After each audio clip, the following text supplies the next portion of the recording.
ইরানের সঙ্গে উত্তেজনার আবহে বেকফুটে যুক্তরাষ্ট্র, ইরাকেও কমছে আধিপত্য। আগামী 30 সেপ্টেম্বরের মধ্যে ইরাক থেকে সেনা সরাচ্ছে আমেরিকা। শেষ হচ্ছে 23 বছরের সামরিক উপস্থিতি।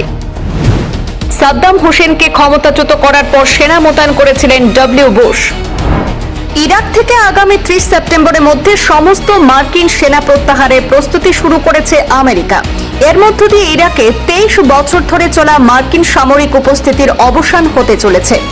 2003 সালে তৎকালীন প্রেসিডেন্ট সাদ্দাম হোসেনকে ক্ষমতাচ্যুত করার লক্ষ্যে মার্কিন নেতৃত্বাধীন আগ্রাসনের মাধ্যমে ইরাকে মার্কিন সেনা মোতায়েন শুরু হয়েছিল। বুধবার ইরাকের প্রধানমন্ত্রী আলী আল জাইদির দপ্তরের তরফে সেনা প্রত্যাহারের চূড়ান্ত সময়সীমা নিশ্চিত করা হয়েছে।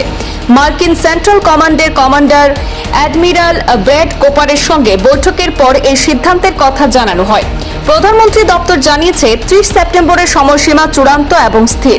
ওই সময়ের মধ্যে ইসলামিক স্টেটের বিরুদ্ধে মার্কিন নেতৃত্বাধীন জোটের সামরিক অভিযান শেষ হবে এবং ইরাক থেকে অবশিষ্ট মার্কিন সেনাও প্রত্যাহার করা হবে। ইরাকি প্রধানমন্ত্রী জানিয়েছেন 1 অক্টোবর থেকে ইরাকের রাষ্ট্রীয় ব্যবস্থায় নতুন অধ্যায়ের সূচনা হবে। তার কথায় ওই দিন থেকে ইরাক কোনো বিদেশি সামরিক উপস্থিতি থেকে মুক্ত থাকবে। একই সঙ্গে বাগদাদ এবং ওয়াশিংটনের মধ্যে সম্পর্ক সামরিক সহযোগিতার পরিবর্তে অর্থনীতি, উন্নয়ন এবং নিরাপত্তার মতো ক্ষেত্রে পারস্পরিক সহযোগিতার দিকে এগিয়ে যাবে।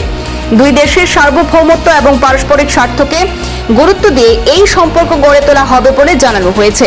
2024 সালে আমেরিকা এবং ইরাক ইসলামিক স্টেটের বিরুদ্ধে মার্কিন নেতৃত্বাধীন জোটের সামরিক অভিযান ধাপে ধাপে বন্ধ করার বিষয়ে সম্মত হয়েছিল। ইরাকে ইসলামিক স্টেটের অধিকাংশ ভূখণ্ড হারানোর কয়েক বছর পর এই সিদ্ধান্ত নেওয়া হয়। ইতিমধ্যে গত বছর ইরাকের বিভিন্ন ঘাঁটি থেকে অধিকাংশ মার্কিন সেনা প্রত্যাহার করা হয়েছিল, তবে উত্তর ইরাকের আধা স্বায়ত্তশাসিত কুর্দিস্তান অঞ্চলে কিছু মার্কিন সেনা এখনো মোতায়েন রয়েছে।